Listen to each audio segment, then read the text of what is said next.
Não, eu só quero te dizer que eu tava contando pro André que uma vez eu gravei 11 da noite porque uma pessoa tava passando um fim de semana num hotel e É. atrapalhou todo o trabalho do resto porque tinha Todo que o resto. porque tinha que entregar o quarto.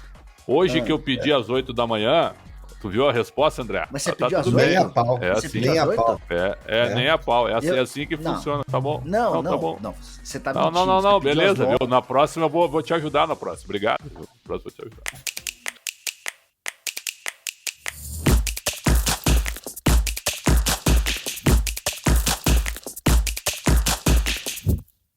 Olá, estamos começando mais um Segunda Bola, o podcast de esporte do Yahoo Brasil, especializado em futebol.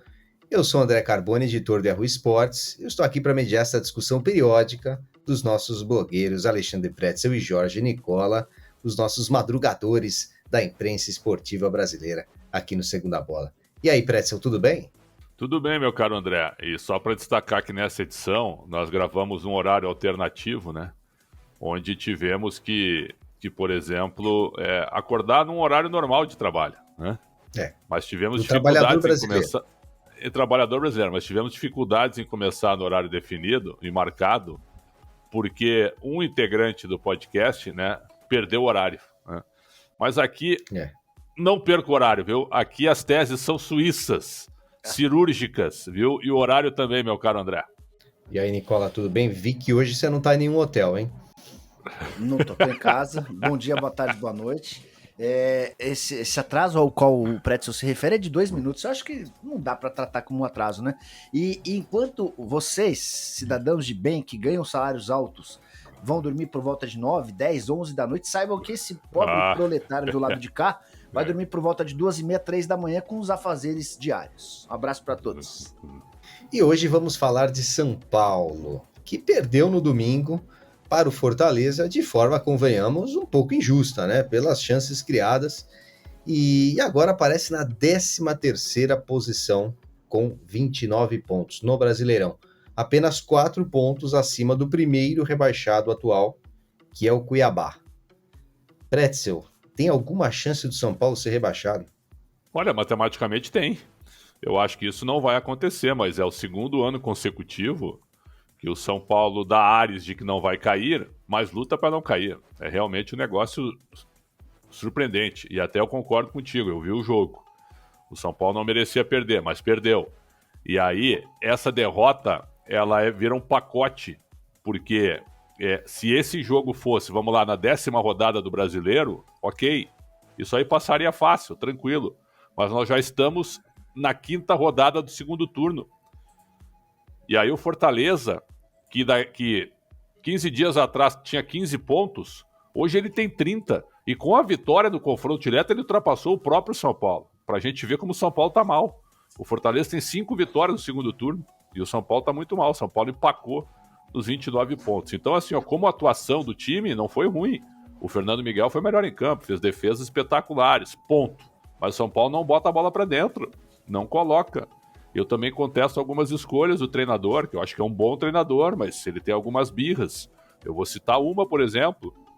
O São Paulo virou mundos e fundos para trazer o Nahuel Bustos, né? Um cara que é bom jogador, muita gente queria. E aí ele tá relacionado, ele fica no banco e o cara não entra. Ah, mas a característica, a adaptação... Pô, mas o Galopo não precisou de adaptação, né, André? O Galopo chegou na 4ª e jogou na 5ª. O Nahuel Bustos não está ambientado ainda. E para mim é melhor que o Galopo, numa função diferente. Quer dizer, então assim, ó, são coisas que a gente não consegue entender, cara. E aí, tu gira o futebol, tu bota tudo num pacote no futebol, a gente sabe como é que funciona, a bola começa a não entrar e tal. Né? Faz o simples, cara. Bota para jogar os melhores. Ah, mas tem uma maratona pela frente. É a reta final, agora é o esforço de todo mundo. Bota os melhores para jogar. Então acho sim que o São Paulo nesse momento tem que tomar cuidado, sim. A diferença caiu para 4 pontos e a tabela do São Paulo é dura ainda. É dura. O São Paulo tem que enfrentar adversários aí, tem que enfrentar o Palmeiras, tem que enfrentar o Corinthians, né? Tem que enfrentar o Internacional, tem que enfrentar o Atlético Paranaense, tem que enfrentar o Fluminense. A tabela é dura, cara. Então, muito cuidado. Vamos falar de tabela daqui a pouco, Pretzel, até para fazermos também um exercício de futurologia, já que estamos lidando com o rebaixamento. vamos fazer um exercício de futurologia pessimista, né? E aí a gente vai vendo aqui quantos pontos o São Paulo poderia fazer. E aí, Nicola, tem alguma chance do São Paulo ser rebaixado para você? Acho bem difícil, pela incapacidade de alguns times. O Campeonato Brasileiro desse ano tem vários times que são muito candidatos ao rebaixamento. São times que fazem todo o esforço do mundo para cair porque não tem qualidade, né? Talvez até seja o caso da gente discutir qualquer dia no podcast se é justo que o Campeonato Brasileiro de Primeira Divisão tenha 20 times. Será que a gente tem tanta qualidade assim para ter um campeonato nacional tão grande ou com tantos participantes? Em vários países do mundo, em vários campeonatos do mundo, com algumas das principais ligas, não tem 20 times para participar, mas a gente deixa esse debate... Só a Alemanha, Nicola. Todo mundo tem 20. Por Até exemplo, a Holanda tem, eu acho. Mas você acha que o futebol brasileiro hoje comporta 20 times na primeira divisão? Claro que sim. Eu teria 8 divisões. Claro que Mas sim. Evidente que sim. A gente pode discutir isso um pouquinho mais para frente. Bora nos até o São Paulo. Hoje o São Paulo corre pequenos riscos de rebaixamento. E isso é fruto da participação do São Paulo em outras duas competições. O São Paulo vai ser eliminado nos próximos dias pelo Flamengo na Copa do Brasil, mas chegou até a semifinal e o São Paulo, para mim, é favorito a ganhar a Sul-Americana. Não dá para se descuidar do Campeonato Brasileiro, é o campeonato mais importante. Mas aí só uma observação importante. O Pretzel falou do Fernando Miguel, que foi de longe o melhor jogador da partida. Nos últimos 3 jogos do São Paulo, isso se repetiu, né? O goleiro adversário se consagrando. O Santos havia pegado bem contra o São Paulo e o João Paulo havia pegado tudo contra o Tricolor no confronto entre Santos e... Só para não confundir a cabeça da galera. Santos e São Paulo, o João Paulo pegou bastante. Flamengo e São Paulo, o Santos pegou bastante, o goleiro do Flamengo. E agora Fernando Miguel sendo de longe o melhor jogador da partida. Isso também reflete um pouquinho na falta de pontaria, da falta de capricho e da falta de qualidade na hora de finalizar. Antes da gente falar da tabela, Pretzel, existem, brigando contra o rebaixamento agora, abaixo do São Paulo, alguns times. Considerando que o Juventude já foi, temos aí alguns times brigando contra o rebaixamento além do São Paulo. Botafogo, Ceará, Coritiba, Cuiabá, Avaí, Atlético Goianiense. É muito tranquilo afirmar que o São Paulo tem o melhor time desses, de longe. E na minha opinião também joga melhor do que todos eles, e por isso não será rebaixado.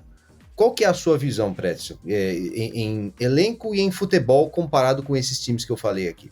Eu acho que o elenco, tu tem razão, o elenco do São Paulo é melhor. Por exemplo, o São Paulo consegue um investidor para contratar o Galopo, que já está sendo condenado aí pela torcida, mas o rapaz apenas chegou agora.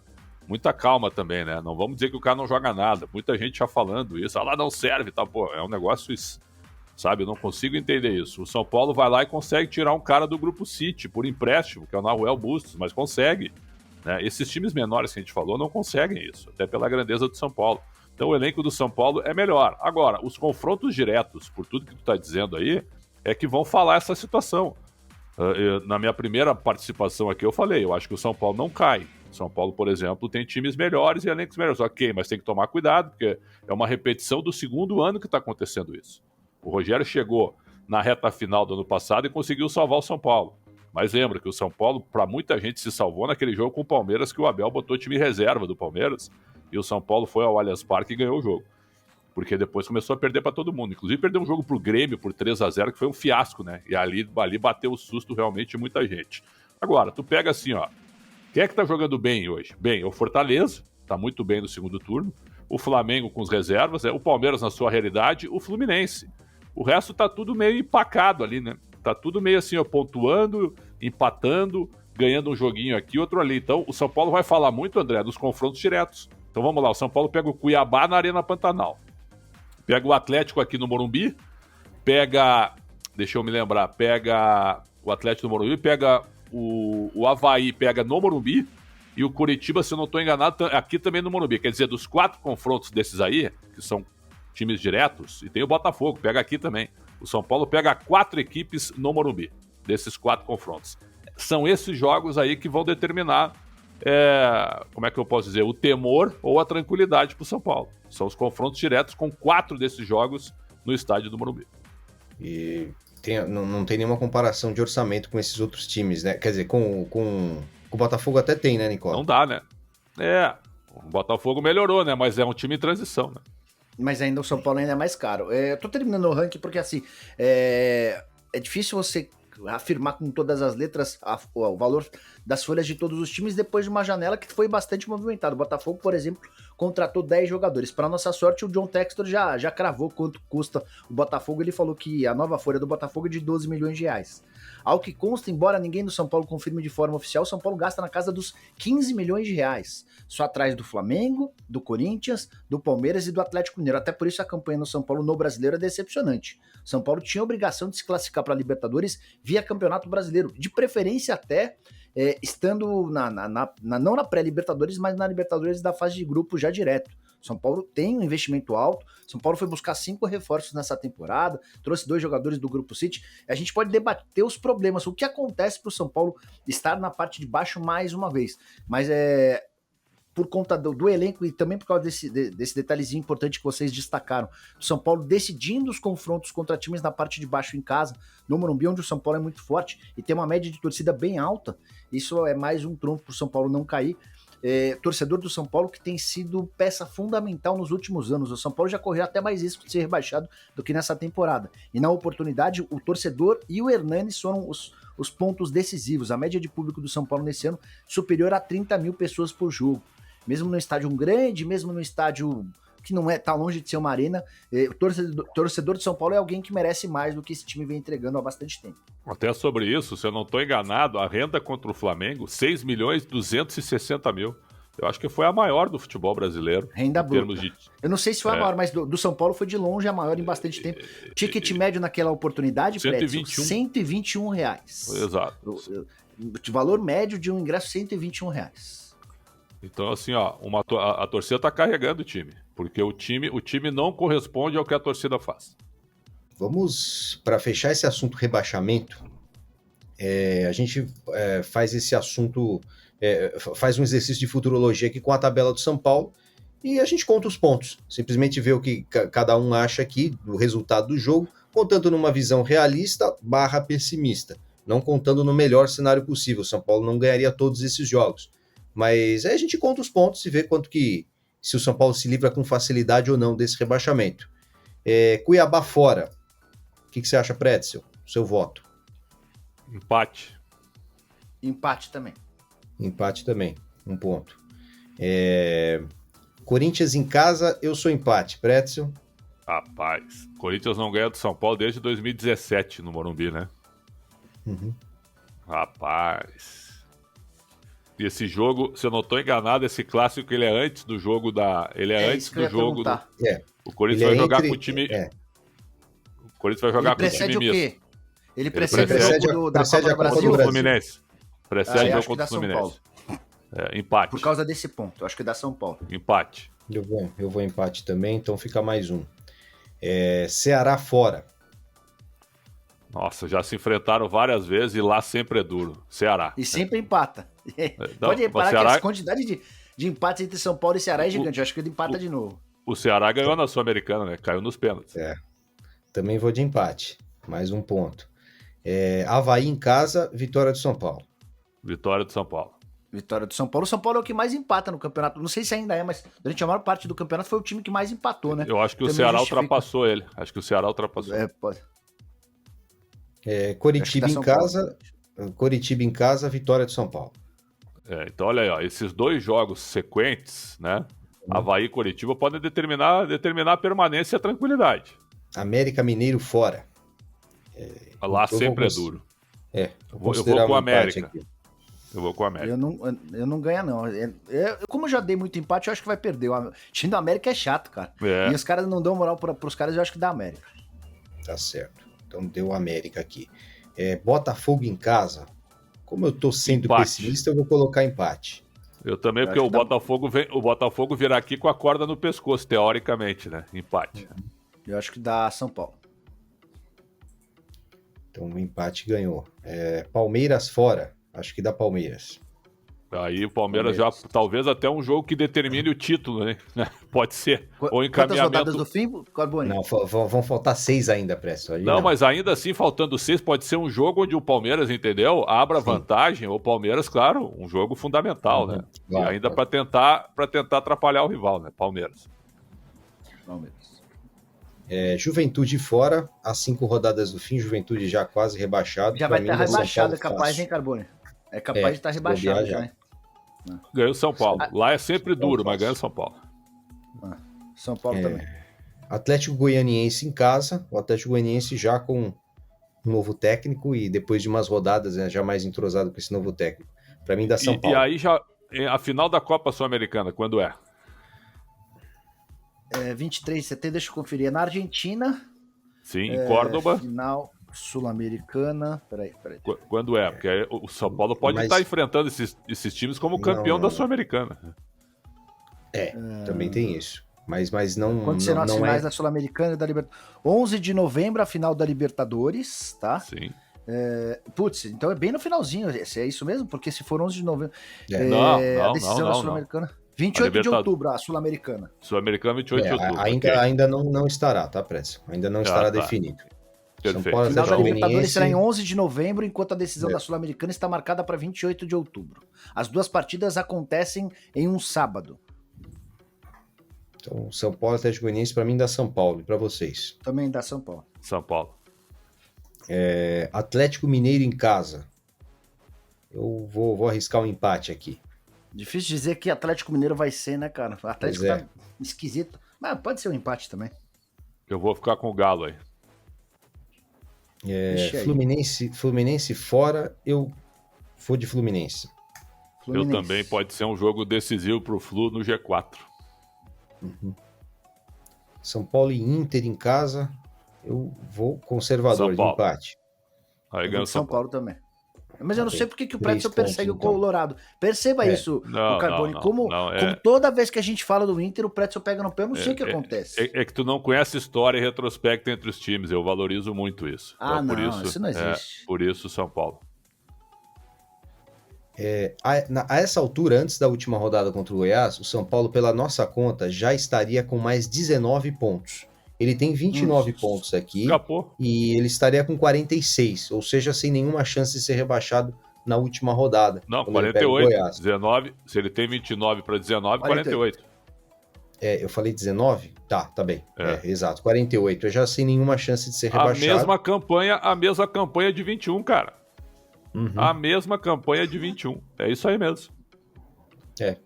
Bom, então pelas nossas simulações aqui é quase impossível o São Paulo ser rebaixado. Para falar de coisas de coisas um pouco mais abertas, né, que não sejam rebaixamento. Pretzel, qual que é o principal problema do São Paulo atual, você acha? É no campo? É no campo tático ou técnico? É na comissão técnica? É na direção do São Paulo? É na estrutura societária do São Paulo? O que você acha que pega para o São Paulo tá há muitos anos sem um grande título importante, né? Ganhou aí o Paulistão, enfim, mas a gente sabe que o São Paulo, a grandeza dele tá brigando por títulos maiores ainda. Para mim, a fragmentação política do clube desde o mandato tampão de Juvenal Juvencio em 2009. Aquilo lá, para mim, destruiu o ambiente político e social do clube. Hoje o São Paulo tem muitos grupos, né? O São Paulo tem um conselho deliberativo que só pensa nele, né? Tanto é que agora vão votar de novo uma tentativa de mudança de estatuto para a reeleição do presidente, que era contra isso na sua campanha e que depois mudou de ideia. Então é o seguinte, eu acho que tem muito a ver, viu? O São Paulo hoje é o clube mais antidemocrático do Brasil em relação à importância do seu sócio. O plano de sócio, inclusive, ele não é muito benéfico ao sócio, é só a gente ver aí as reclamações. Então, assim, eu acho que o São Paulo era um modelo de gestão, o São Paulo entrou numa questão política, vaidade, arrogância, tudo isso misturado, e com os conselheiros pensando muito mais neles do que no próprio clube, né? E isso, evidentemente, que abalou o futebol. Porque aí tu acha que tu vai ganhar sempre, depois daquele tricampeonato brasileiro histórico, e aí tu acha que pela tua grandeza, pela força da tua torcida, tu não tem que dar muita satisfação, nenhum rival vai chegar perto de ti, e hoje o São Paulo ficou para trás. São Paulo tem uma dívida gigantesca, era um modelo de administração, hoje recorre a bancos, agora vai entrar numa grana aí com o Casemiro e com o Antony, e aí, claro, isso é fruto de Cotia, pelo menos isso, né? Mas quem é que vai usar esse dinheiro? Como que esse dinheiro vai ser administrado? Já que esse dinheiro tem sido mal gasto durante anos passados, durante toda a década passada, né? Onde o São Paulo acumulou dívidas e dívidas, sem resultados positivos. Então, acho assim que é uma série de coisas, viu, André? E isso vai muito para dentro de campo, com escolhas muito duras e com a pressa de ter que ganhar, né? A urgência de ganhar pelo tamanho do São Paulo. E aí, Nicola, qual que você acha que é o principal problema do São Paulo hoje? Acho que a questão política abordada pelo Pretzel tem interferência zero nesse jejum de títulos do São Paulo. Até porque o São Paulo tem na oposição uma oposição extremamente frágil, fraquíssima, que não apita nada, que não tem chance nenhuma de conseguir vencer a eleição. Teve eleição cujo candidato de oposição teve 6, 7 votos. Campanha vergonhosa. Os caras não... A verdade é que a oposição no São Paulo é extremamente frágil. Hoje, mas não é esse oposição... o ponto que eu falei. Tu me permite, eu não estou dizendo que a oposição ela tem força. Eu estou dizendo que a fragmentação política... Sim, mas... os caras começaram a pensar, entendeu? Só nisso. Abandonaram o futebol. Mas começaram a errar. Verdade, Pretzel. Não, erraram demais. Porque gastaram mundos e fundos.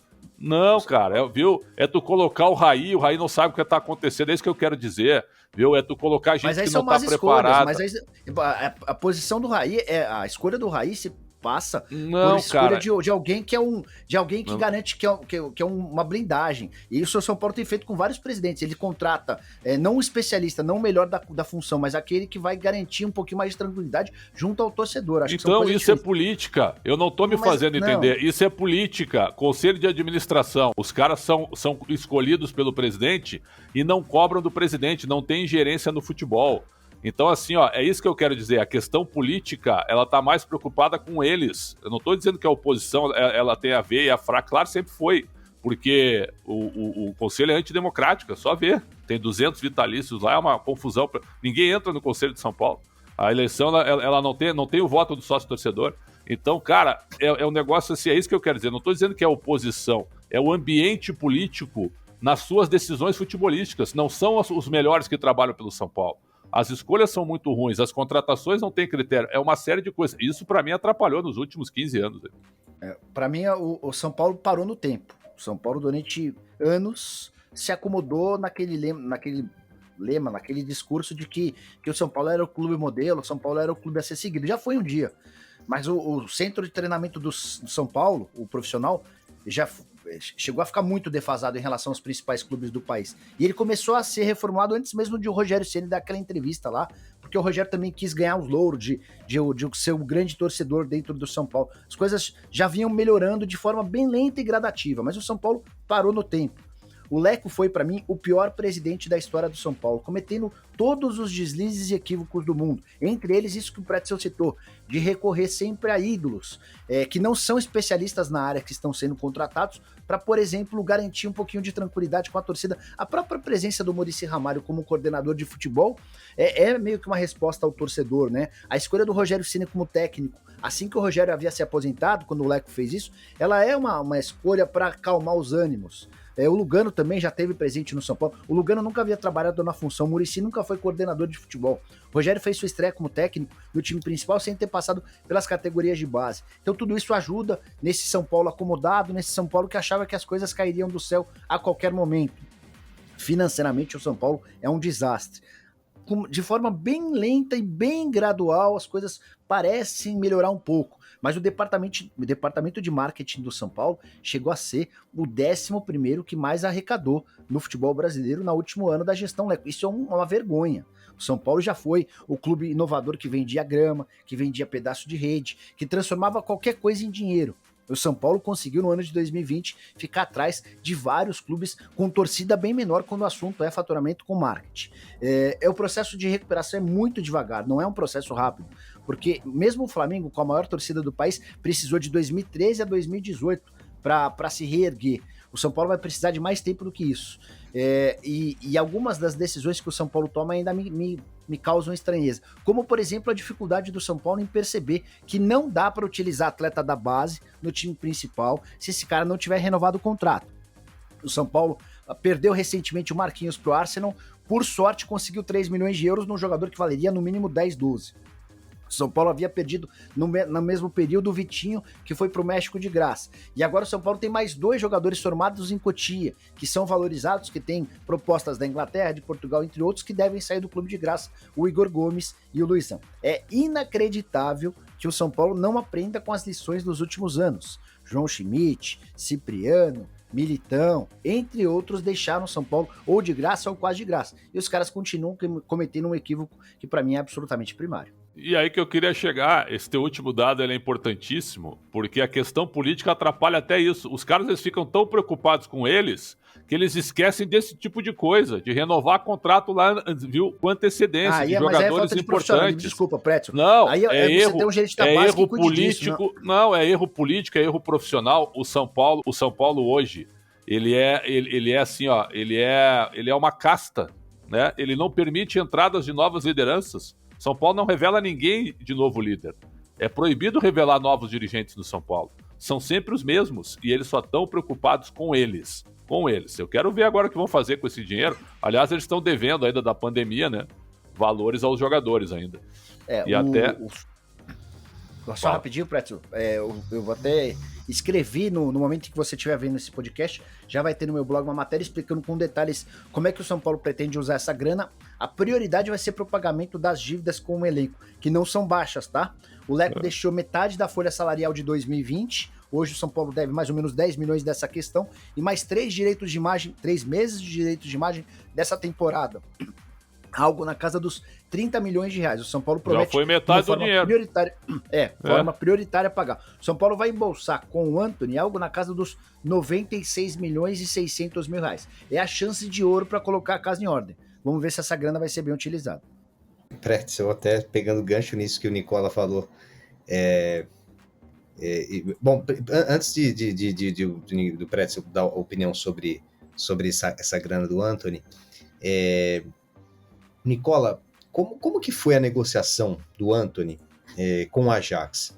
Porque não é comum um time brasileiro conseguir manter 20% de um jogador promissor na venda para a Europa. Que você acha que pesou nisso? Foi simplesmente uma ótima negociação do São Paulo e que permitiu isso? Ou teve alguma jogada de empresário no meio que a gente não sabe? É que assim, é 20% da mais-valia, né? Então é 20% em cima do lucro do Ajax. Então, parte-se do 20% a partir de 16 milhões e 300 mil euros, que foi o valor que o Antony custou ao Ajax. O primeiro ponto é que a gente está diante de um cara que se tornou espetacular no futebol holandês. O Antony acaba de se tornar o jogador mais caro, a negociação mais alta da história do futebol holandês, que é um mercado que costuma revelar e garantir bons negócios, né? Barcelona cansa de comprar jogador do Ajax, entre outros. Então, é uma exceção, né? Partimos desse ponto, desse pressuposto de que é uma exceção. O Alexandre Pássaro, que para mim é um péssimo dirigente, ele tinha como uma das metas sempre tentar deixar um percentual de uma venda futura. E nesse caso específico ele foi bem. Ele conseguiu garantir uma grana legal. Mas tem um bastidorzinho importante pra gente não perder. O São Paulo já havia vendido o David Neres para o mesmo Ajax em condições parecidas. E quando o Antony foi procurado pelo Ajax, o São Paulo estava desesperado por dinheiro. E aí houve uma jogada com a ajuda de empresários. O Ajax pagou a parte do David Neres e postergou esse mesmo direito para o Antony. Então foi reproduzido no Antony aquilo que havia sido adotado com o David Neres, porque naquele momento São Paulo precisava desesperadamente de grana. Então teve um pouquinho de sorte nesse negócio, enfim, e também uma grande passagem do Antony, é isso que garantiu uma transferência estratosférica. E Pretzel, o Nicola já explicou como que o São Paulo pretende usar essa grana, pelo menos parte dela. Uma coisa é como o São Paulo pretende usar, outra coisa é o que vai acontecer na realidade. Você crê que eles realmente vão usar essa grana para colocar a casa em ordem ou podemos esperar na próxima janela de transferências um jogador bombástico recebendo 1,5 milhão por mês, como se faz aí? Vai depender muito se o São Paulo ganhar a Sul-Americana. Se o São Paulo não ganhar a Sul-Americana, acho que eles vão ficar assim, ó, no pagamento das dívidas e vão trazer jogadores em nível de elenco e tal. Mas se o São Paulo ganhar a Sul-Americana e for para a Libertadores, eles vão gastar todo o dinheiro em reforço. Vão pagar o que deve aos atletas, que a gente sabe que não dá para ficar devendo para o atleta, né? O atleta ele fica toda hora, nós vamos pagar amanhã. Aí não paga e eles ficam assim, olha lá, olha o que esses caras fazem. Não tem como acreditar nesses caras aí. Então, quando tu marca um prazo com o jogador, tem que pagar. Esse é um... Aliás, conosco também, né? A gente também... Se acontece isso com a gente, a gente gosta de receber na data também. Então é o seguinte, eu acho que vai depender muito da Sul-Americana. O São Paulo, como campeão da Sul-Americana na fase de grupos da Libertadores, eles vão gastar bastante. Se perder a Sul-Americana e for disputar uma temporada igual à temporada atual, aí eu acho que eles vão partir para a tentativa de pés no chão com o que tem ali, já com a renovação de contrato do Rogério. Agora, esse conselho é um conselho antidemocrático, eles estão tentando... O conselho do São Paulo gosta de um golpezinho, né? Eles gostam de um golpezinho. Eles falam em modernismo, eles falam em vanguarda, né? Eles enchem a boca. O São Paulo é um clube de vanguarda. E aí eles adoram um golpezinho nos bastidores, né? Ou é o mandato tampão, ou tu rasga o estatuto, aí depois tu cria um estatuto novo e tu já quer rasgar 3 anos depois. Não, porque se não tem reeleição, agora tem que ter. Como que esse presidente atual não vai ter mais um mandato a seu favor? Quer dizer, cara, assim, ó, é uma piada o conselho do São Paulo. E os torcedores do São Paulo sabem disso. O São Paulo é muito antidemocrático e vem de péssimas gestões. O São Paulo era para ser, tá, guardadas as proporções, um dos 3 maiores clubes do Brasil em tudo. E ficou para trás por pura vaidade e por pura política interna. E, Nicola, as coletivas do Rogério Ceni, elas são sempre bombásticas. E pelo menos assim, não vou dizer bombásticas, mas elas são sempre curiosas para mim. O Rogério Ceni... Já começa a curiosidade que é o maior ídolo da história do São Paulo, sendo técnico do time. Isso já é um pouco estranho, mas o Rogério Ceni, ele tem tanta moral lá dentro que ele se coloca na condição de fazer críticas ferozes aos jogadores nas entrevistas coletivas depois que o time perde. Ele também critica a diretoria por preço de ingresso, ele pode até criticar a diretoria por outros assuntos, e ele tem uma moral que ele pode fazer isso. Só que, por acaso, ele é o técnico do time. São coisas que o técnico não costuma fazer, normalmente. O Pretzel já deu uma opinião em um vídeo passado que essas coletivas mais ajudam do que atrapalham, sim. Essas coletivas duras dele, porque o Pretzel não gosta de passadores de pano. Eu tenho uma opinião diferente. Eu não gosto de criticar publicamente o time se eu fosse treinador. Eu acho que isso pega mal com qualquer equipe de seres humanos aí. Parece que você tá lavando roupa suja ali. O que você acha do Rogério Ceni nas coletivas e dessa moral que ele tem no São Paulo? Ele mais atrapalha do que ajuda. E assim mesmo, também se atrapalha. E aí eu vou te explicar o porquê. O Rogério sempre foi alguém com muito moral no São Paulo, né? O São Paulo havia tentado encerrar a carreira do Rogério bem antes do que de fato aconteceu. Só que todas as vezes em que se pensava na possibilidade de não renovar o contrato do Rogério aparecia na sala do presidente e falava, vamos renovar mais um ano, tá? Mesmas condições. E o presidente na cadeira não se sentia confortável para dizer o contrário, o Rogério era muito grande. E os contratos foram sendo prorrogados, enfim. O Rogério jogador, ele é diferente do Rogério técnico. Esse é um ponto importante. Mas o Rogério se acha a mesma figura. Assim, o moral que ele tinha como jogador é um. O moral que ele tem como técnico é outro. A avaliação do torcedor é diferente. Quando o torcedor critica o Rogério técnico, ele tá apagando, ele tá esquecendo a figura como atleta. Eu acho que é o correto. Porque a gente não tá avaliando o cara que é uma lenda no São Paulo, a gente tá avaliando o treinador de futebol que tem poucas experiências no currículo. Eu não acho o Rogério um técnico ruim, como muita gente acha.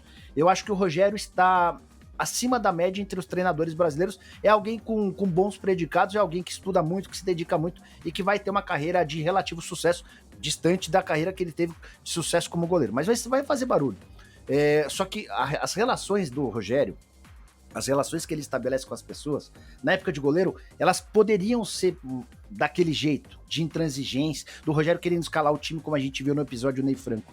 Como treinador, ele precisa ser um pouquinho mais amistoso, ele precisa ter um pouco mais de jogo de cintura. Porque os jogadores, ele depende dos jogadores. Se ele vai a público e escancara toda a falta de qualidade dos caras, se ele vai a público para dizer que nenhum dos reforços contratados foi a opção dele, ele sai dando várias estocadas em todo mundo. Em algum momento isso vai voltar contra ele mesmo. E aí algumas das decisões e comportamentos dele. Ele tem o Nahuel Bustos, o Pretzel chegou a comentar sobre isso. Ele tem o Bustos, que foi um jogador pretendido por vários clubes brasileiros. E ele não põe pra jogar e deixa bem claro que não contratou, não foi ele que escolheu. Algumas das indicações do Rogério são absolutamente discutíveis. Ele pediu o Romarinho, do Fortaleza, que é reserva no Fortaleza. Ele pediu o Ronald, que é um jogador do Fortaleza de qualidade discutível. O Felipe Alves foi o único dos 5 que ele contratou. É um goleiro que não é pro São Paulo, um goleiro abaixo da média. Então, assim, o Rogério, ele arranja confusões, ele pega caminhos que eu acho que acabam por dificultar a permanência dele nos clubes. E aí, só para fechar, até porque eu já me estendi demais, quando ele veio a público para... o Rogério chegou a viver nessa passagem um momento de muita crítica do torcedor. O torcedor não aguentava mais o Rogério. E ele foi, na teoria, ele conseguiu reverter isso com uma entrevista extremamente forte, em que ele deixou claro que ele é o maior São Paulino de todos dentro do clube, porque foi ele que apontou uma série de necessidades. Por exemplo, lembrando da piscina, do refis que estava parada, lembrando do fisioterapeuta. Da forma como o Rogério colocou, parecia que tudo aquilo era uma realidade no São Paulo naquele momento. Só que isso era de 6 meses antes. O São Paulo já não tinha o refis, a piscina do refis parada, a piscina do refis já estava funcionando. O São Paulo já não estava mais trabalhando só em meio período com os fisioterapeutas. O São Paulo já havia contratado outros fisioterapeutas e bancado somente aqueles que poderiam ficar em full time. Mas o Rogério sempre faz de um jeito que parece que ele é o único São Paulino do São Paulo. E isso não é bom para as relações que se constroem e que são necessárias no dia a dia. Pretzel, você já falou que não gosta de passadores de pano.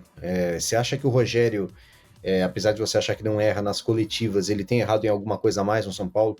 Cara, se tu for ver a formação do São Paulo, algumas escolhas dele discutíveis, por exemplo, começar o jogo contra o Flamengo com o Luciano no banco, né?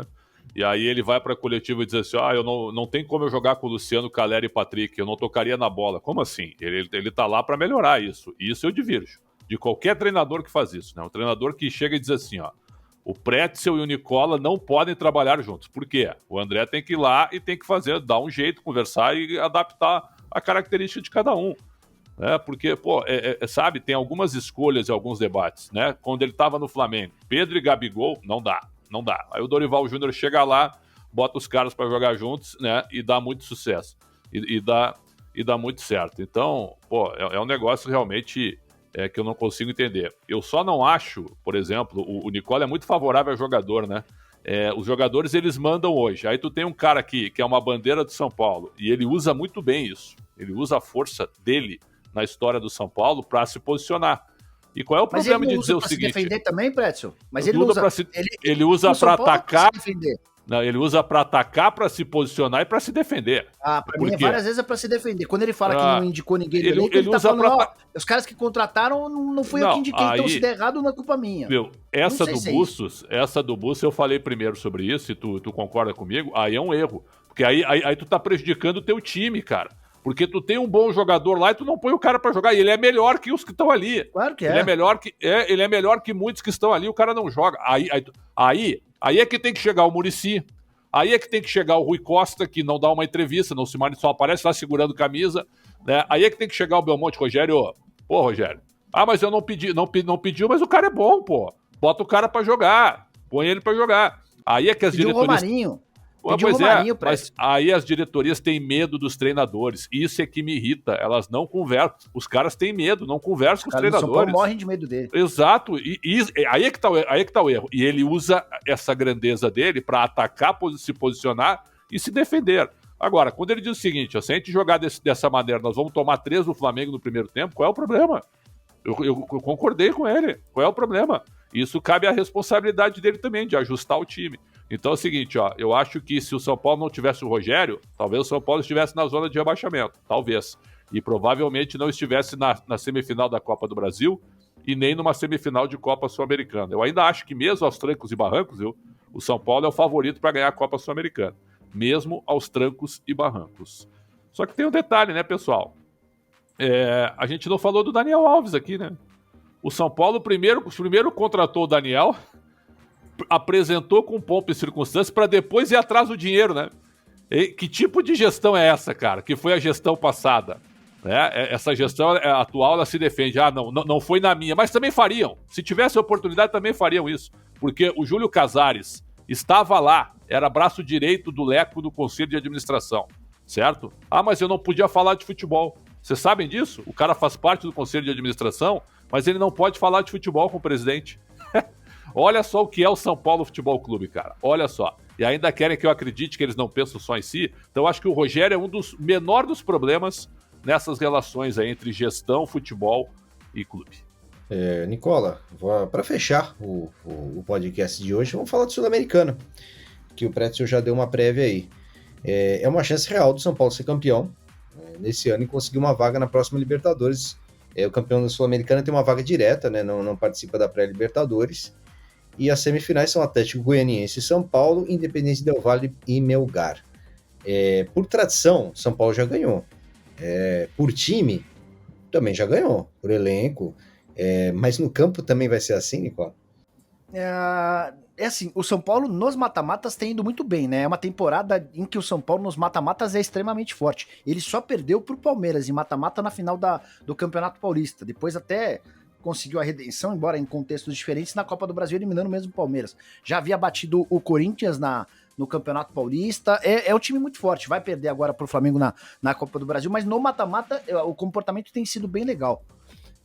Eu acho que o São Paulo passa pelo Atlético Goianiense até sem grandes dificuldades, e aí na final, em jogo único na Argentina, vai ter um adversário com características completamente diferentes. Se for o Del Valle, time que ataca muito bem, um time com DNA ofensivo. O Melgar, que enfrentou o Internacional, é um time extremamente defensivo, de uma linha sólida, de uma linha de 4 defensores sólida. É o time que joga quase sempre para não perder, pro 0-0 e para buscar um golzinho ou outro. Então é difícil imaginar o que pensar numa final de jogo único contra um adversário com características completamente diferentes. Mas o São Paulo tem a obrigação de fazer o título, de conquistar o título da Sula. Mais do que garantir a vaga na Libertadores, é pela oportunidade de conquistar a taça. O São Paulo, que como o Pretzel disse, tinha potencial para ser o terceiro clube mais estruturado, melhor colocado do futebol brasileiro, ele não ganha um título importante desde a Sul-Americana em 2012. Num jogo que foi marcado por meio tempo, o Tigre não volta para a etapa final, enfim. Ganhou o Campeonato Paulista no ano passado, mas é um campeonato estadual. Então, assim, o São Paulo não precisa pensar em título da Sula para ter vaga na Libertadores ou por causa de grana. O São Paulo precisa para voltar a ser campeão, para mostrar ao torcedor que voltou a ser competitivo. Tem a obrigação de fazer esse título. Qualquer coisa contrária, certamente para mim vai ser um fracasso. E outra, hein, o título da Sul-Americana tem mais 2 jogos de Recopa também, contra o campeão da Libertadores. Tu imagina um São Paulo e Flamengo ou um São Paulo e Palmeiras. Dá para imaginar também, isso. Né? Tem a Suruga, ainda tem, acho que não tem mais, tem? Não tem mais Suruga? Acho que não. Acho que não tem mais. Acho que não tem mais. Acho que não. Tá. E Pretzel, o que você acha do São Paulo na Sul-Americana? Primeiro contra o Atlético Goianiense, depois dessa final de jogo único aí. Você acha que passa fácil pelo Atlético? Olha, o meu amigo Eduardo Batista assumiu o Atlético Goianiense, né? Eu acho que isso não foi bom pro São Paulo. Era bom que o Jorginho continuasse, porque o Jorginho perdeu o elenco depois daquela declaração fatídica na véspera do jogo contra o Corinthians, né? Onde ali ele minimizou todo o trabalho, tudo que estava sendo feito pelo bom time do Atlético na realidade do Atlético, né? O São Paulo é favorito? Mas a mudança de técnico pode, de repente, aumentar um pouquinho a dificuldade do São Paulo. O primeiro jogo é no Serra Dourada, não é no Antônio Ascioli. Decisão no Morumbi, com 60 mil São Paulinos. Quer dizer, o São Paulo é favorito, sem dúvida. E sobre Melgar e Del Valle, viu? O Del Valle é muito mais time, viu, Nicola? O Melgar é um time fraco, tem um bom goleiro, né? Mas é um time fraco. E o Del Valle joga com a bola no pé, tem razão, mas é uma equipe que se defende muito mal. Eu acho que nenhum dos dois times faz frente ao São Paulo. Então, o São Paulo passando do Atlético, para mim, ele é o virtual campeão da Copa Sul-Americana. Bom, agora vamos para as considerações finais desse podcast sobre o São Paulo. E aí, Nicola, o que você tem para falar nessa despedida? Queria fazer uma denúncia, Alexandre Pretzel é São Paulino, isso é brincadeira, nada a ver. Foi só uma Mas adoro São Paulo e comecei a cobrir mais o São Paulo na minha chegada aqui a São Paulo, na Rádio Bandeirantes. O time que eu mais cobria era o São Paulo. Eu queria encerrar de uma maneira diferente. Eu queria que Alexandre Pretzel contasse um pouquinho dos bastidores da relação dele com João Paulo Sampaio. Não, João Paulo... como é que era o nome do João Paulo? De Jesus Lopes. De Jesus Lopes. O Pretzel tem algumas histórias bem boas com o João Paulo de Jesus Lopes. A minha participação final vai ser com o Pretzel contando uma história do João Paulo de Jesus Lopes. Conta aquela do centroavante, do reforço que estava contratado, Pretzel. Não, tem 2, né, que depois eu continuo muito amigo dele, eu adoro ele. Uma foi depois da conquista da Sul-Americana contra o Tigre, né, eu tô ali na zona mista, ali naquele saguão de chegada dos ônibus, né, tá todo mundo ali conversando, E aí eu recebo no meu celular, cara. E era o quê? 1h. São Paulo contratou o zagueiro Lúcio, pentacampeão do mundo. E eu tava do lado do João Paulo de Jesus Lopes, a gente tava conversando e eu ia entrar no ar com ele.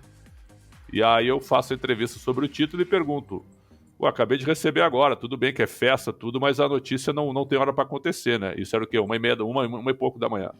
O São Paulo contratou o zagueiro Lúcio, vai anunciar agora, durante as férias, porque terminou a Sul-Americana e os jogadores entrariam em férias. Aí ele olhou para mim: não, nunca falamos desse nome. Lúcio? Não, jamais. 2 dias depois o Lúcio foi anunciado pelo São Paulo.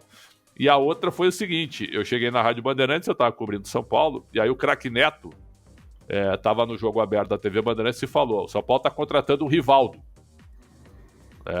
E eu estava nos bastidores da rádio, eu liguei pro doutor João Paulo: doutor, o Rivaldo contratado, o Neto acabou de dar. Aí ele disse assim: não, o Rivaldo não. Não ouvi falar aqui. Sério? Nada. Então tá bom. Aí o Neto deu informação e eu entrei no ar e não falei no nome do Rivaldo. Segui o meu noticiário normal. O que aconteceu? Às 6h o São Paulo anunciou o Rivaldo. E aí, no outro dia, eu acordo, sério mesmo, eu acordo no dia seguinte com uma ligação do Dr. João Paulo de Jesus Lopes. E aí ele disse assim: Pretzel, tudo bem? Tudo, bom dia, pô, desculpa, te acordei? Não, tudo bem, tô começando o dia aqui. Aí ele disse assim: eu quero te dizer que eu não sabia da contratação do Rivaldo. Eu tô te ligando para pedir desculpas, porque tu me perguntaste, o Rivaldo já estava contratado, eu não sabia, e o presidente Juvenal não avisou ninguém. Contratou o Rivaldo e não avisou ninguém. Então, são essas duas histórias que não mudam a minha relação com o Dr. João Paulo de Jesus Lopes, que é um grande cara, e se tivesse lá, e como ele fez parte de uma geração vitoriosa, talvez o São Paulo estivesse melhor. É que o Nicola, viu? O Nicola tem inveja das relações que eu tenho com vários profissionais do futebol, viu, André? Por isso, viu? É que eu acho que assim, eu acho que era importante registrar. O João Paulo, de fato, é uma pessoa extremamente amável. Os caras mais educados, mais... Nossa, é um cara bem espetacular. Mas, cara, era inacreditável. Você perguntava uma coisa pra ele, o Pretzel tá contando 2 casos. Eu tive outros tantos casos. Você perguntava alguma coisa pra ele, se ele dissesse sim, você ia no não. Se ele dissesse não, você ia no sim. Porque eu só quis usar essa passagem para ilustrar para vocês um pouquinho da nossa dificuldade, porque não é só o João Paulo de Jesus Lopes, sabe? Quase todos os dirigentes omitem, mentem, contam, enfim, desviam para tentar não atrapalhar o deles, e atrapalham o nosso, mas tá bom, faz parte. A gente já se acostumou. Considerações finais de Alexandre Pretzel, alguma coisa para falar, Pretzel? Não, salve o tricolor paulista, né? É isso que tem que dizer. Amado clube brasileiro, porque com esses caras no conselho aí, e aí tem vários conselheiros que eu gosto muito, cara, me dou bem mesmo, com ex-presidentes, Carlos Miguel Aidar, José Eduardo Mesquita Pimenta, né, o próprio Leco, que eu sempre gostei dele, sempre me tratou muito bem, né, o Aidar foi defenestrado do clube também, errou demais, né, o presidente Juvenal falecido presidente vitorioso, o Júlio Casares, antes de se tornar presidente, sempre me atendeu muito bem. Aí por uma rusguinha aí de bastidor, né, por um erro de comunicação, ele não fala mais comigo. Então, Eita. Assim, é um homem de comunicação que por uma rusguinha, por um erro de comunicação, certo?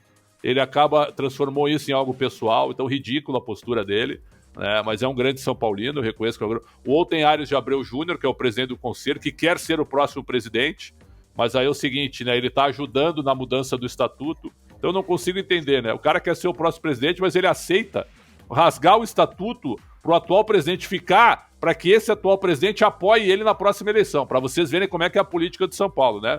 Então é o seguinte, eles que se entendam, eles que se virem, mas quem acaba perdendo com isso é o clube e é o sócio São Paulino. Eles me contam uma lorota, viu, André? Por que não tem votação para o sócio torcedor do São Paulo? Não, porque o nosso quadro social tem 50% de palmeirenses, corintianos e de outros times. Ah, dá licença, cara. Esse é o maior argumento furado que existe, né, cara? O São Paulo, um clube desse tamanho, tem medo de abrir o voto para presidente para o seu sócio torcedor. Obrigado, Pretzel. Obrigado, Nicola. E obrigado a você que viu e ouviu o Segunda Bola. Até a próxima semana. Valeu!